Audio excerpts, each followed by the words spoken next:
Begitu masjid sudah mengumandangkan sholat wassalamualaikum, emak bapak baik, ojo makan sebentar kamu. Bismillahirrahmanirrahim. Assalamualaikum warahmatullahi wabarakatuh. Bismillahirrahmanirrahim. Allahumma shalli ala sayyidina Muhammadin wa ala alihi wa sahbihi ajma'in.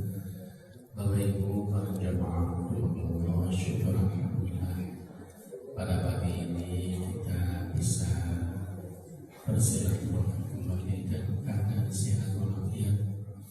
Mudah-mudahan kajian pagi ini disertai hidayah dan ridhonya Allah, sehingga kita semua dapat ilmu yang manfaat dan barokah, dan mudah-mudahan semua amal ibadah kita diterima oleh Allah, semua doa kita dijawab oleh Allah, dan anak cucu kita, keluarga kita dijadikan minas sholihin, minas sholihat.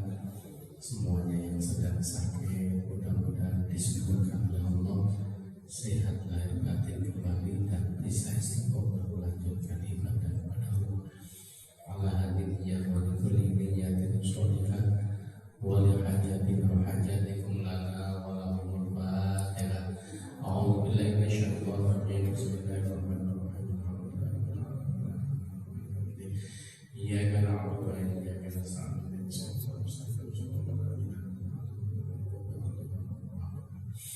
Kita awali dengan sholawat bersama-sama. Sallallahu ala Muhammad, sallallahu alaihi wasallam, sallallahu ala Muhammad, sallallahu alaihi wasallam.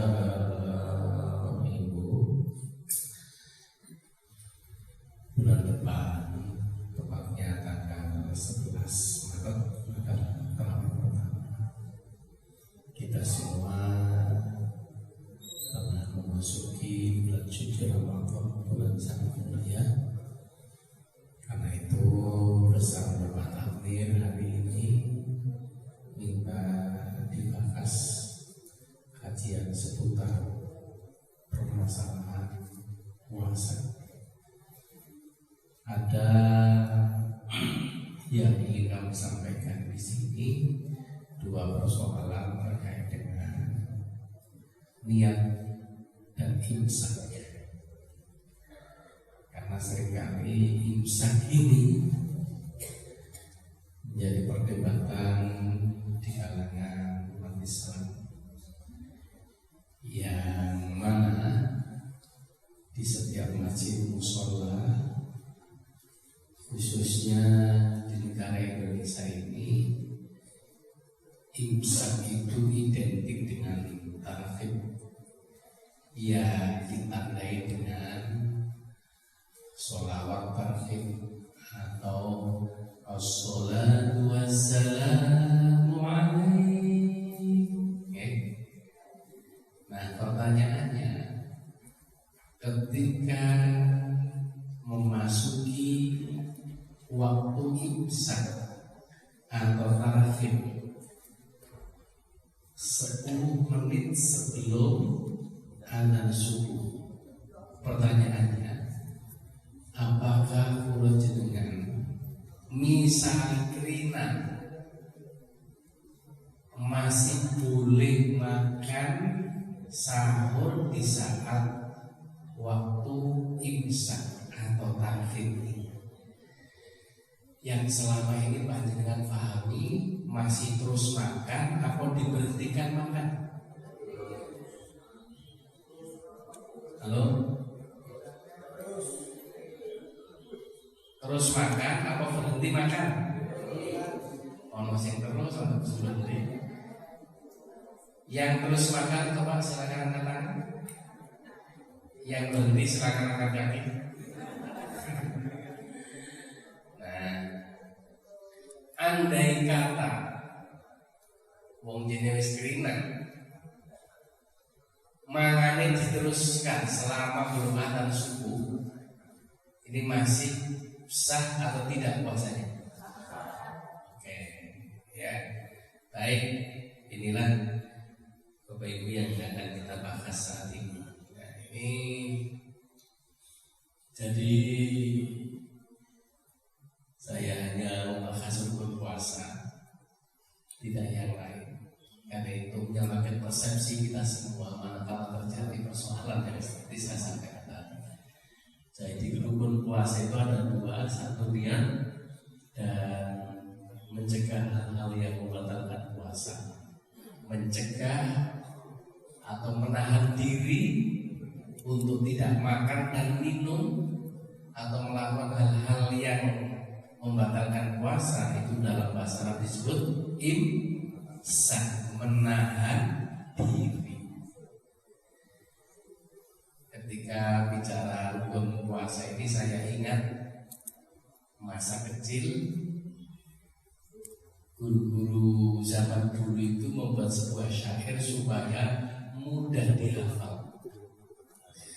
Syarate poso ono papat warnane, Islam akil suci tan owah akale, rukune poso ono loro warnane, siji niat loro hanya batale, batal poso nginan rokok mangan ngombe, jarak muntah jima lan ngetoke manine.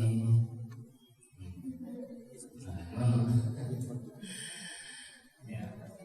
Jadi haram poso ing riyaya Sawal besar, tanggal 11, 12 lan 13 besar. Itu hari apa? Tasyrik. Mengapa kok diharamkan puasa? Dino iku ngakekno Allahu Akbar. Maksudnya membaca takbir, mlebu omah mangan jajan tanpa bayar, kan riyo. Jadi untuk memudahkan supaya hal-hal yang prinsip saat puasa ini gampang diingat, itu dibuat syair seperti itu, dan itu betul, ternyata gampang. Sah posone nanging ilang ganjarane, sebab goro lan tukaran karo kancane, kan? Selalu Muhammad. Bapak Ibu, jadi imsak ini adalah menahan diri, tidak makan minum, hubungan suami istri, subuh jima sejak terbit fajar atau subuh sampai terbenam matahari, berdasarkan firman Allah, kulu washrabu hatta yatabayyana lakumul khaytul abyadu minal khaytil aswadi minal fajr. Maka dan minumlah hingga terang bagimu benang putih dan benang merah. Maksudnya adalah waktu fajar, kemudian sempurnakan wajib sampai datangnya malam atau terbenamnya matahari. Maksudnya setelah matahari terbenam atau maghrib, Allah membolehkan hambanya untuk makan minum dan bersatu kembali dengan istri-istrinya sampai datang fajar hingga kegelapan malam.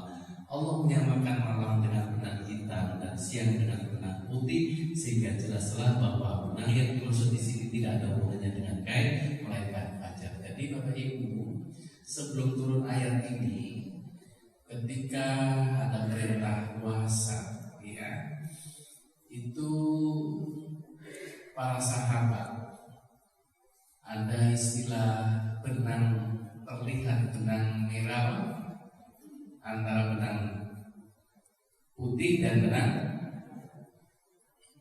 apa itu tadi? Hitam. Ya. Jadi para sahabat itu kemudian meletakkan di kakinya itu benang. Ada yang ditaruh di bantal. Kalau malam, kemudian itu kan direktur listrik, mungkin juga belum ada lampu, sehingga ketok padang benangi ketok putih itu berarti wis mancing subuh, sehingga nggak boleh makan. Kalau benangi belum kelihatan berarti waktu masih malam karena gelap. Nah, ternyata setelah turun kata-kata minal fajar itu adalah waktu subuh. Artinya penjelasannya itu adalah tidak ada kaitannya dengan kain. Nah, sebagian masyarakat muslim memahami datangnya waktu imsak adalah awal dimulainya ibadah puasa. Karena itu masa kecil saya, begitu masjid sudah mengumandangkan sholat wassalamualaikum, emak bapak baik, ojo makan sebentar kamu, ngoten. Sehingga persepsi saat itu adalah yang dimaksud mulai puasa yang ketika sudah tarhim atau imsak ini, yang seringkali waktu itu kita sebut dengan masalah tarhim atau imsak. Jadi nggak boleh pada saat itu segala kegiatan makan minum dan lainnya yang membatalkan puasa harus disudahi hingga datangnya waktu maghrib di sore hari. Namun demikian, sebagian masyarakat muslim juga bertanya-tanya, benarkah waktu imsak sebagai tanda dimulainya puasa? Apa sebenarnya dimaksud dengan waktu imsak ini? Ya. Namanya informasi di YouTube juga sudah banyak, sehingga Bapak Ibu tadi sudah ada yang menjawab sebagian besar masih boleh, ada yang juga menjawab harus sudah dihentikan makannya. Nah, untuk membahas di sana kita kutip beberapa pendapat langsung saja. Artinya ini ada seorang ulama yang Imam Mawardi dalam kitab Al-Iqna, beliau mengatakan waktu puasa adalah dari terbitnya fajar.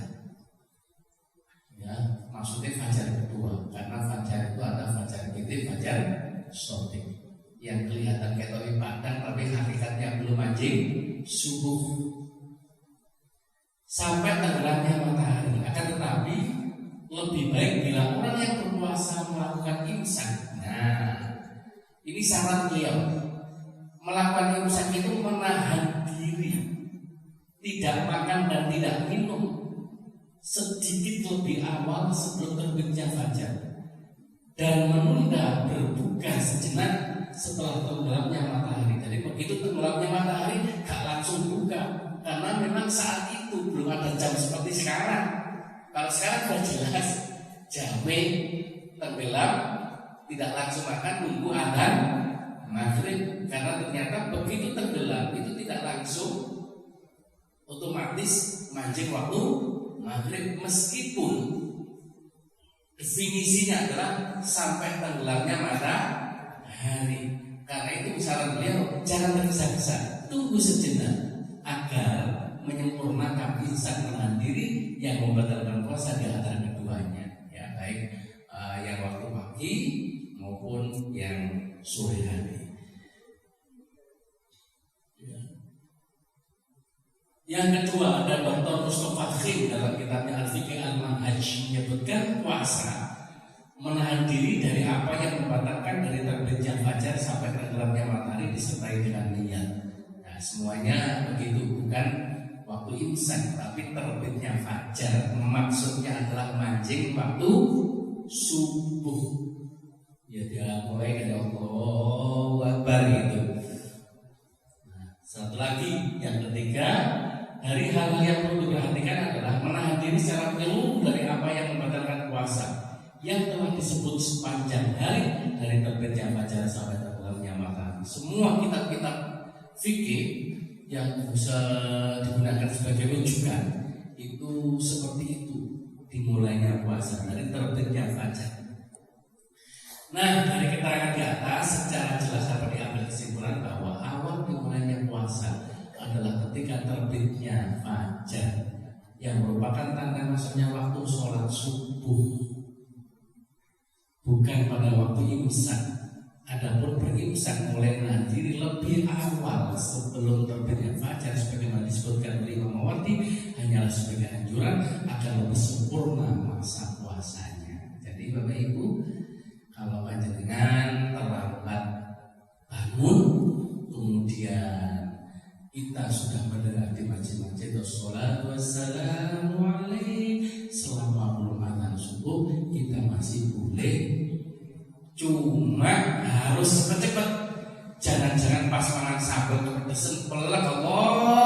luar ya apa sampai ditelan apa dimuntahkan.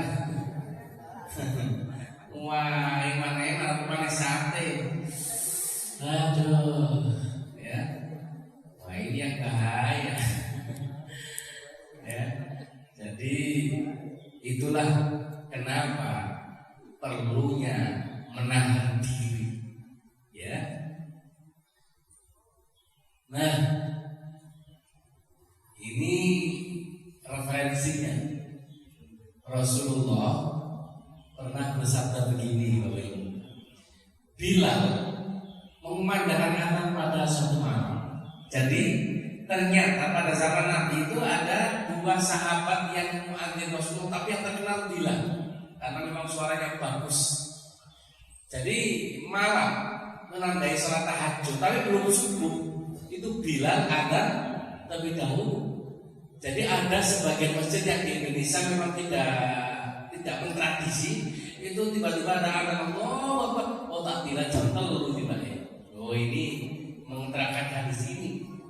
Ya. Maka Rasulullah bersabda, makan minumlah kalian sampai Ibnu Ummi Maktum adzan. Jadi ketika Bilal adzan masih boleh makan. Nah, ketika Ibnu Ummi Maktum ini adzan, maka sudah tidak boleh makan karena dia tidak akan adzan kecuali setelah terbitnya fajar shodiq. Maksudnya waktu subuh. Jadi Abdullah Ibnu Ummi Maktum ini muadzin ketika adzan subuh. Ya. Tapi kalau Bilal itu adalah adzannya ketika posisi sholat malam.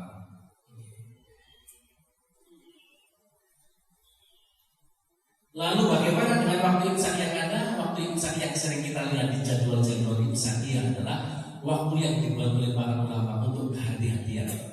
Dengan adanya waktu imsak yang biasanya ditetapkan 10 menit sebelum subuh, maka orang-orang akan berpuasa, akan lebih berhati-hati ketika mendekati waktu subuh. Di waktu 10 menit itu akan segera menghentikan aktivitas sahurnya, menggosok gigi untuk membersihkan sisa-sisa makanan yang bisa jadi membatalkan puasa, dan juga mandi serta persiapan lainnya untuk melaksanakan sholat subuh.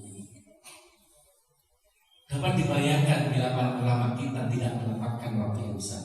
Seorang yang sedang menikmati makan sahurnya karena tidak tahu jam berapa waktu subuh tiba, dia akan kebingungan saat tiba-tiba terdengar kumandang adzan subuh, sementara di mulutnya masih ada makanan yang siap ditelan. Satu hal yang perlu diketahui bahwa waktu imsak hanya ada di Indonesia. Kalau nongone luar negeri itu ono sholat wassalamualaikum kemana nih keliling takwa jadi apa? Patroli sahur. Fenomena masjid-masjid dan musola menyuarakan waktu imsak tak ditemui di negara kemanapun sebagaimana bisa ditemui di beberapa daerah di Indonesia. Inilah kreativitas ulama kita, ulama Nusantara. Adanya waktu imsak adalah bagian dari sikap khas para ulama yang memperhatikan umat dengan perhatian kasih sayang. Dalam bahasa Arab yang disebut yang turunal ummah ya ainur rahmah. Karena sayangnya ulama negeri ini kepada umat, mereka menetapkan waktu imsak demi lebih sempurnanya puasa Ramadan yang dilakukan umat Islam bangsa ini. Jadi Bapak Ibu, supaya bulan jenengan tidak sampai terjadi kubuh saat makan sahur, atau jangan sampai terjadi di saat makanan yang lezat dan nikmat sedang ada di mulut, ternyata tiba-tiba adzan subuh. Karena itu lebih afdhalnya, lebih hati-hatinya, dan lebih menjaga kesempurnaan puasa kita, sebaiknya kalau terlambat makan rodok cepet, ngecapek jangan suwe-suwe ditelan bleb-bleb terus diopeni, sing penting melebu. Ya, ketika terjadi waktu imsak. Ya, jadi ini bisa dimaklumi bahwa imsak ketika 10 menit sebelum adzan subuh adalah sebagai kehati-hatian dan juga persiapan. Dan ternyata Nabi pun tidak benar-benar menahan atau imsak di waktu subuh. Nabi justru sudah berhenti makan. Nah ini Bapak Ibu, walaupun diperbolehkan, dalam kenyataannya Nabi justru berhenti makan dan minum sebelum waktu subuh datang. Dan itu jelas terbukti dalam beberapa riwayat. Salah satunya adalah ini. Jadi Anas bin Malik, dari seorang sahabat namanya Anas bin Malik, an Zaid bin Thabit, yang pernah didengar dari seorang sahabat namanya Zaid bin Thabit, qala, ya, Anas pernah mengatakan begini, taskhuruna ma'an Nabi sallallahu alaihi wasallam, tsumma kunna ila shalah. Kami pernah sahur bersama Nabi dan kemudian kami bersama-sama melakukan sholat subuh. Qala kuntu kam kana qadra dzalik qala qadra khamsina ayat. Jadi kira-kira berapa jaraknya Rasulullah berhenti tidak sahur, ya, sampai adzan subuh? Waktu itu kan jaringan menit, ya, jaringan jam, sehingga katanya anak Zaid bin Thabit sekitar 50 ayat. Jadi Nabi sudah berhenti sebelum adzan subuh, masih ada kesempatan sampai adzan subuh maca ayat oleh berapa?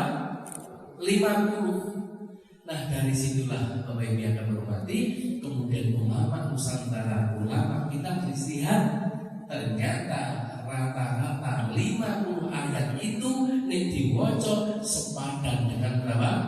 10 menit. Nah, jadi sekali lagi meskipun boleh, tapi lebih baik hati-hati, itu satu. Nah yang kedua terkait dengan niat Bapak Ibu. Jadi niat ini merupakan salah satu unsur penting dalam puasa. Sebab kalau kita lupa niat, maka puasanya tidak sah. Bukan niat, oke? Nah ini berdasarkan satu hadis, malam yubit asyam qabla al-fajr fala asyam. Barang siapa yang tidak niat di malam harinya, maka tidak ada puasa baginya. Jadi kalau mau jenengan sebelum fajar itu belum niat, maka puasanya tidak sah. Ya. Karena itu ini juga istihad dari ulama Nusantara. Kalau di Masjidil Haram, di Masjid Nabawi tidak ada habis tarawih niat bareng itu buat renter, ya. Nah, cuma ulama-ulama kula jenengan, kiai-kiai zaman dulu supaya gak lali, akhirnya ben mari tarawih niat bareng. Oke. Ya, ini hadis ini menunjukkan ketidakabsahan puasa tanpa disertai niat pada malam hari. Waktunya adalah sepanjang malam. Ia bisa dilaksanakan kapan saja sejak terbenamnya matahari dan sebelum terbitnya fajar. Setiap malam bulan puasa. Ingat, setiap malam kula jenengan sambil makan buka, itu kan berarti sudah masuk malam hari. Ya, malam pertama malam hari kita diperbolehkan berbuka. Sejak itu boleh niat puasa, ya. Sampai sebelum wajib sholat subuh. Kalau tidak niat jelas puasanya akan batal. Kapan itu? Setiap malam. Ingat, ulama Syafi'iyah menentukan setiap malam. Nah sehingga kalau jenengan lali gak niat, jelas puasanya tidak sah. Bapak Ibu, terkadang kalau jenengan kan posisi ada kepentingan mungkin sakit sehingga enggak, atau bepergian sehingga enggak ikut tarawih bersama para jamaah. Nah, saya sendiri kadang-kadang kemudian tidak niat. Karena itu ini ada pendapat menurut mazhab Maliki, niat tidak perlu diucapkan tiap malam. Nah ini ya. Ini bisa kita gabung nanti. Tapi cukup dilakukan sekali saja. Jika puasa yang dilakukan adalah puasa yang berkelanjutan dan berturut-turut seperti puasa Ramadan, kan bendino sampai 1 bulan. Puasa kafarat Ramadan, kafarat membunuh dan kafarat bihar dan lainnya. Selama kelanjutan tersebut tidak terputus, ya itu boleh cukup 1 kali di awal, tidak harus tiap malam.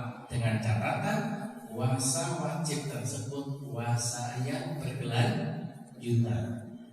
Selama kelanjutan tersebut tidak terputus. Jika kelanjutan puasa terputus-putus dikatakan uzur, semisal bepergian, nah akhirnya terus kemudian nggak puasa. Berarti ada jeda waktu tidak puasa. Seperti ibu kan kadang-kadang kan uzur khen-khen gitu ya. Nah, atau lainnya, maka niat wajib dihadirkan setiap malam, sehingga harus niat ulang kembali ketika saat puasa nanti dalam kondisi cuti. Nah, ibu-ibu, jadi sekali lagi untuk puasa Ramadan wajib setiap malam. Ya, cuma menurut Imam Maliki tidak harus tiap malam. Gimana caranya niat? Pertama Ramadan saat tarawih nanti tanggal 11 malam 12 jenengan lihat nawaitu shoma ghadin, saya niat puasa Ramadan besok sebulan penuh yang akan datang dalam rangka ikut madhabnya Imam Maliki lillahi. Nah, umpama lali aman nek jenengan ikut Imam Syafi'i wajib tiap malah nek lali jelas puasanya tidak sah. Nah, kalau terpaksa lupa, apakah ada jalan keluar nanti setelah ini? Ya. Sementara yang terkait dengan puasa sunnah, nah beda Bapak Ibu. Ini puasa Ramadan wajib tiap malam, tapi kalau puasa sunnah, menurut mazhab Syafi'i niat bisa dilakukan di samping malam hari dan juga pada waktu pagi hari sebelum waktu zuhur, dan dengan catatan belum melakukan hal-hal yang membatalkan puasa sebelumnya. Jadi misalnya kalau dengan malam itu memang gak niat puasa, mergo mari mangan prasmanan akeh disuguhi bojone sarapan pagi isi warak terus males.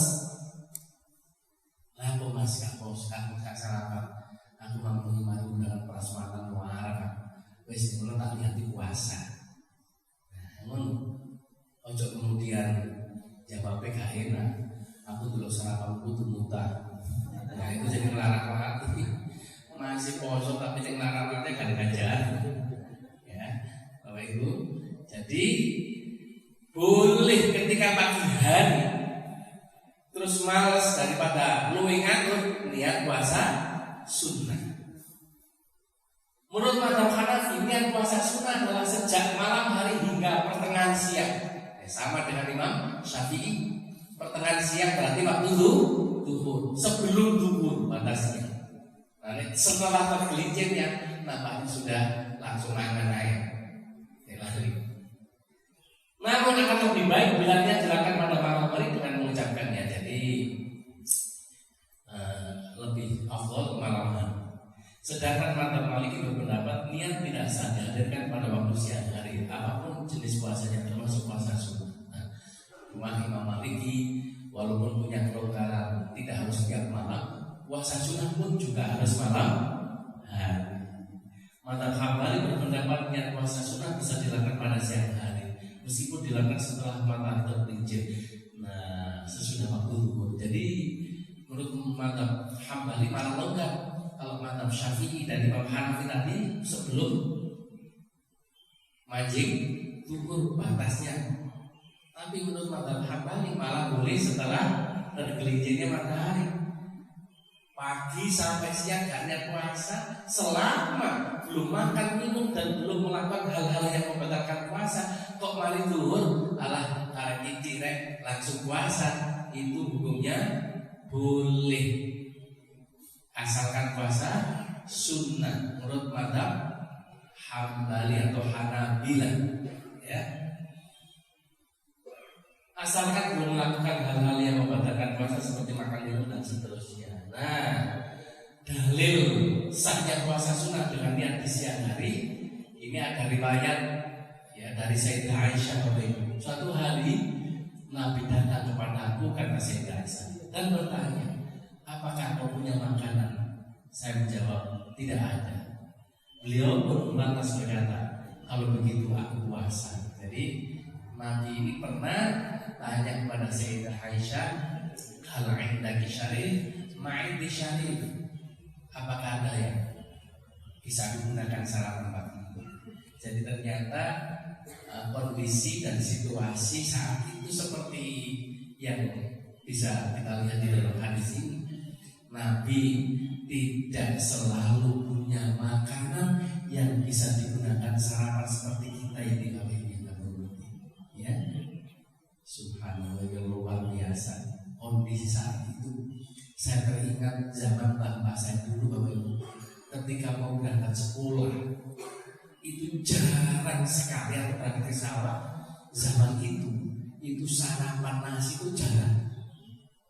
Saya ingat kalau mbak saya itu sarapan itu hampir semuanya itu mesti uhu telur itu digodok. Malu kadang-kadang dipelenet Pak, dilembutkan jadi gedung, terus disambel, ditutur sambel. Ini sarapannya. Kadang-kadang karak itu sengkering itu dipususi, didam. Oh, berarti jangan kemudian saya belum diparutok kelompok nih. Wah, saat ini kan betul betul zaman itu jangan pakai nasi itu betul. Ya, lawi betul betul, lalu sambel. Wong kula niki mangan ayam itu menteni rioyo. Gak ada telur, gak pernah didadar itu kecuali rioyo Pak. Jadi lek ono telur ndok PT iku ngendok, itu ditukerno nang gone toko didol. Ditukerno lombok berapa? Jadi anake makanya ya tetep malih sambel maneh. Subhanallah, itu kondisi saat itu. Saiki ya sampai gatel kabeh mangan telur. Itulah. Nah, di hari yang lain, beliau datang lagi kepadaku kata Sayyidah Aisyah. Aku katakan padanya, ya Rasul, kita dihadai haiz, ada orang yang ngasih haiz. Beliau menjawab, perlihatkan kepadaku. Aku sebenarnya puasa sejak pagi. Jadi kemudian beliau pun memakan haiz itu. Haiz adalah kurma kering beserta mentega dan kejunya. Jadi Nabi satu ketika tanya kepada Sayyidah Aisyah, adakah sarapan? Ya Rasul, kebetulan ini ada berkat kira-kira lah. Ono wong ngasih mentega sama kurma ada keju. Wah, karena ini makanan lezat orang Arab, mungkin belum jenengan bapak-bapak tanya, wah ini kebetulan bandeng presto, ono sate, ayam bakar. Jadi ini bapak sampai gak poso iki kok yo wis dunia poso, ternyata makanannya enak. Ya wes, aku saja memang niat poso kalau makan enak, oke lah kan. Nah, jadi puasa sunnah walaupun sudah niat ini boleh mokel berdasarkan hadis ini, Bapak Ibu ya. Nah, itu artinya Nabi. Nah, jadi kesimpulannya Bapak Ibu yang kami hormati terkait dengan niat untuk puasa sunnah bisa malam hari, bisa pagi hari, bisa siang hari.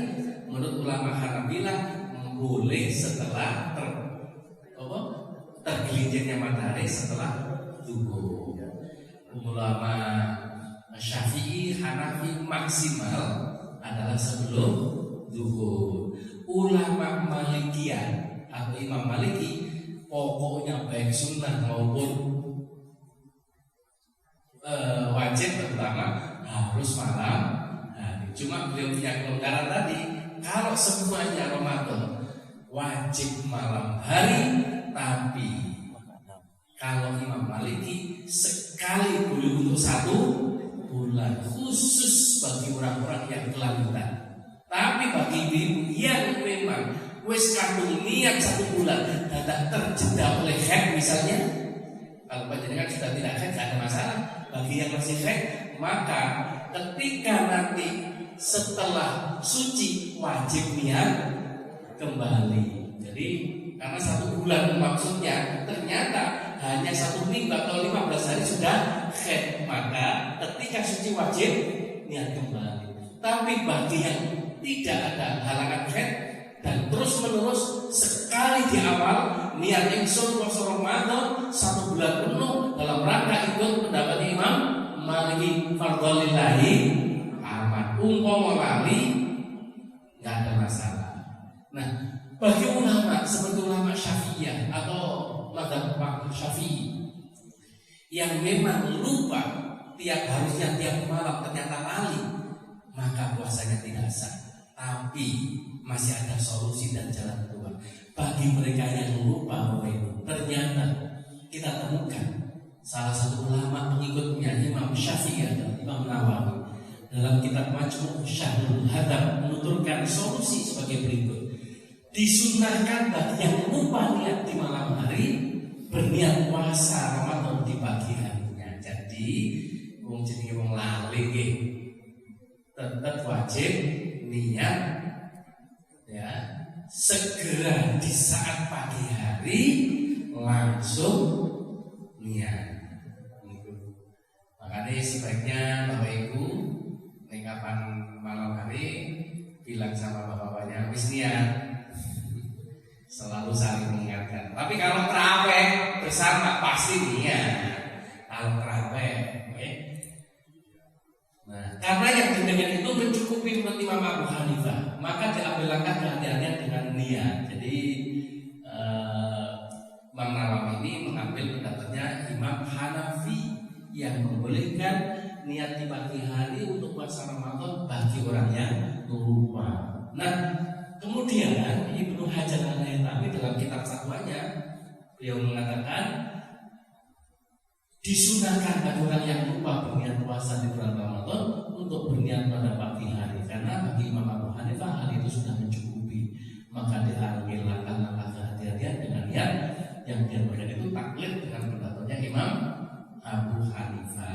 Dan ini Bapak Ibu, kalau kita sudah punya ilmu ya, maka sudah punya alternatif dan jalan keluar untuk keluar dari persoalan. Walaupun niat itu wajib tiap malam, tapi masih ada harapan untuk tetap puasa berdasarkan pendapatnya ulama Hanafiyah. Sebagaimana yang diterangkan tadi, begitu ingat pagi hari langsung niat puasa Ramadan. Ya, sebab kalau ulama Syafi'iyah Bapak Ibu, bagi orang yang sudah lihat tidak ada harapan, ya maka puasanya tidak sah. Kalau tidak sah, apakah kemudian boleh makan? Ternyata tetap diwajibkan puasa di dalam rangka menghargai bulan Ramadan. Wong wis kalian, kalau diwajibkan puasa kan mubalik, sehingga anjurannya nanti setelah Ramadan dalam kondisi luka wajib Allah. Nah, ternyata Imam Nawawi menemukan pendapatnya ulama Hanafiyah boleh ya bagi orang yang lupa niat dibagi hari wong pancene lali. Ya, itulah terkait dengan pembahasan hari ini. Mudah-mudahan menjadi keterangan yang manfaat dan barokah, bisa hidayah dan Allah. Seperti biasanya Bapak Ibu, ya monggo itu. Assalamualaikum warahmatullahi wabarakatuh. Salam. Terkait puasa sama sholat Ustaz. Kalau dulu sholat itu kan melalui isyarat ya Ustaz. Bagaimana dengan puasa? Apakah nabi-nabi Rasul-Rasul yang dulu itu juga berpuasa? Lalu masih kaitannya dengan sholat dan puasa. Bagaimana kalau pada saat puasa itu sholatnya tidak 5 waktu? Terima kasih Ustaz. Wah, pertanyaan bagus sekali ya. Jadi apakah nabi-nabi terdahulu juga melakukan puasa? Iya. Bahkan nabi-nabi terdahulu seperti umat yang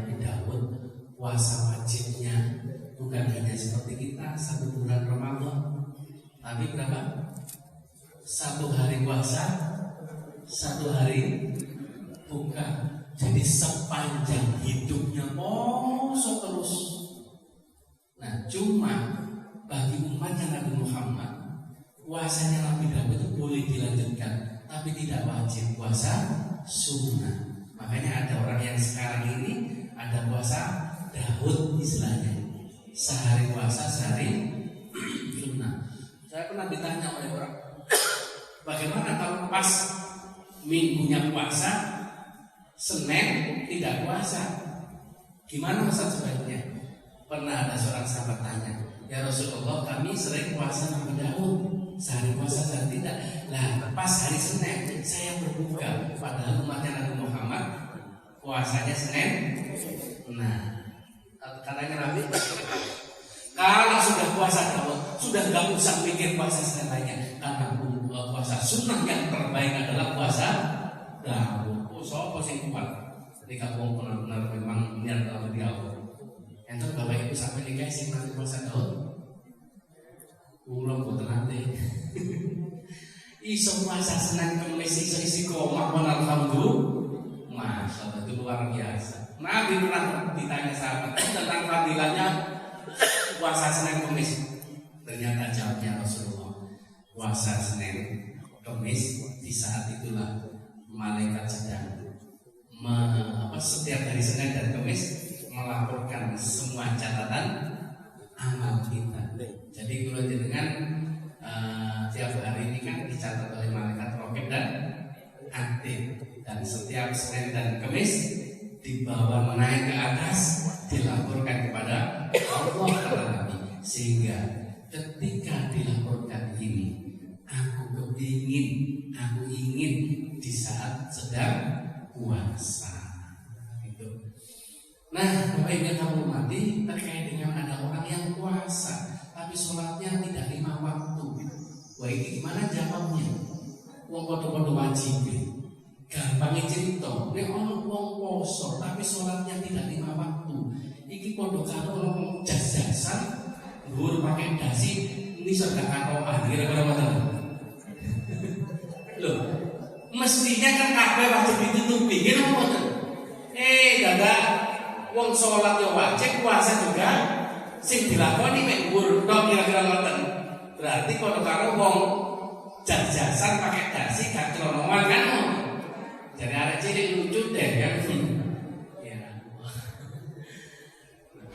Karena itu, melanjutkan pertanyaan yang pertama, kenapa Rasulullah diperintahkan sholat itu melalui Isra Mi'raj, sedangkan yang lain tidak, melalui malaikat. Malaikat siapa? Jibril. Mulai dari zakat, puasa, haji, semuanya melalui perantara malaikat Jibril di dalam melaksanakan perintah ini. Tapi sholat langsung dipanggil menghadap kehadirat Allah. Ini menunjukkan bahwa sholat adalah bukan hanya penting tapi super penting. Sehingga di dalam hadis Rasulullah menyatakan, Allahumma yuhasabu yawmal qiyamati as-shalah. Pertama kali nanti yang dihisab adalah sholat. In sholahat sholahat sa'iru amali, wa in fasadat fasadat sa'iru amali. Kalau sholat kita baik, maka seluruh amal kita baik. Artinya tidak akan pernah dihisab. Tapi kalau sholatnya rusak, maka seluruh yang lain rusak. Sehingga di dalam Al-Quran Allah menyebutkan, wong itu sholatnya bagus pasti tanha anil fahsya wal munkar, akan membentuk karakter sehingga mampu mencegah perbuatan keji dan munkar. Pasti apinya lahir batin pasti dijamin. Ini sholatnya api, sehingga sejalan dengan sabda Rasulullah nanti tidak akan dihisab. Pada kali inilah yang kemudian masuk kategori thuluthi yadkhulul jannata bighairi hisab, masuk sepertiga dari umatku yang nanti tanpa dihisab. Semoga termasuk golongan dengan Allah. Nah, sehingga Bapak Ibu, kalau pulau jenengan puasa dalam kondisi sakit, boleh nggak puasa? Pokoknya sehat baru wajib Allah. Puasa kondisi bepergian karena jauh memenuhi syarat yang ditentukan minimal 85 km, boleh tidak puasa, tapi wajib Allah. Dalam kondisi-kondisi seperti ini ada keringanan. Ibu-ibu juga begitu. Haji pun hanya yang mampu, saya mampu bayar. Pemain saat ini sudah juta, saya nggak bayar. ada pahala tersendiri. Bagi zakat pun diwajibkan hanya orang yang mencapai nisab. Tidak semuanya diwajibkan yang memenuhi syarat nisab. Tapi kalau sholat, walaupun sakit bepergian tidak ada alasan untuk meninggalkan sholat. Misalnya, kalau dengan kondisi sakit parah nggak bisa berdiri, ngadeg nggak kuat, tetap wajib sholat. Walaupun harus dikerjakan dengan duduk, longgo gak kuat, mergo stroke atau mungkin udah dengan tambahan, tetap wajib sholat walaupun dengan mari duduk mana berbaring miring gak iso wong jene awake mati separuh, tetap wajib sholat walaupun ada dengan terlentang, ngangkat tangan gak bisa, apapun gak bisa, selama pikiran dan hati kita masih sadar tetap wajib sholat walaupun dengan isyarat kedipan mata. Allahu Akbar, rukuk, Allahu Akbar, sami Allahu liman hamidah, salam. Tetep ini wis gak iso ketik baru disolati. Wis gak iso ketik. Itu artinya kondisi apapun, separah apapun tetap wajib.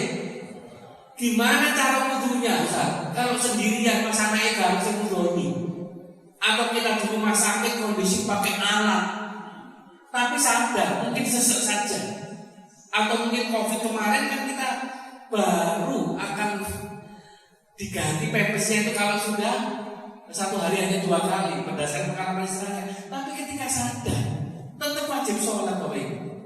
Nah, dalam kondisi seperti ini memang teorinya kalau tidak bisa wudhu dengan tayamum, gimana cara tayamumnya? Wong kabeh pakai alat, ini gak mungkin dilepas. Kira benar?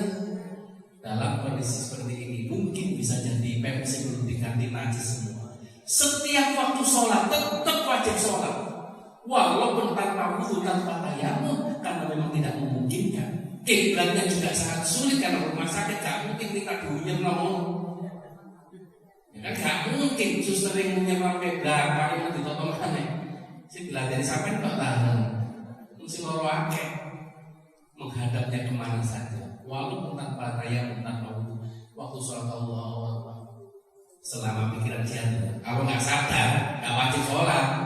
Nah, dalam kondisi seperti ini inilah yang disebut dengan sholat dihormatil waktu sadar bahwa Allah telah mewajibkan sholat. Umpomo ditakdirkan mati gak waras, matinya pasti husnul khotimah karena tidak mengabaikan sholat 5 waktu meskipun dalam kondisi apa adanya. Paham Bapak Ibu? Cuma nanti nih waras wajib pokok karena sholatnya tadi tidak sempurna. Itulah ajaran pokok. Nyaur. Nah, istri saya kemarin selama 34 hari hanya terlentang aja, alhamdulillah diparingi sembuh. Akhirnya 34 dino ping 5 jenenge itu dewi. Apa harus sekali nyautangnya? Ya sak mampune. Waktu sholat sudah selesai, ngadeg mana sholat, dihitung sampai 34. Begitu pula sholat asar. Umpama diganti dengan tidak tepat waktunya, zuhur di waktu duha sekalian sholat zuhur, asar, maghrib, isya, subuh boleh. Sing penting niate qadhaan lillahi. Nah, jadi ini waras wajib nyaur utang, ini gak waras tidak termasuk tercatat mengabaikan sholat 5 waktu. Itulah sehingga Rasulullah dipanggil langsung, begitu pentingnya. Nah, mulai jadi kan kalau punya waras apa mati, ini waras yang udah akeh. Nah, itulah yang penting kita sudah bisa membayangkan ilmunya. Artinya sholat dalam kondisi apapun tetap kita harus sholat sesuai dengan kemampuan seadanya. Cukup Ibu ya? Ya, karena sudah lebih, kita akhiri dengan bacaan hamdalah bersama. Alhamdulillahirobbilalamin. Subhanakallahumma wa bihamdika asyhadu an la ilaha illa anta astaghfiruka wa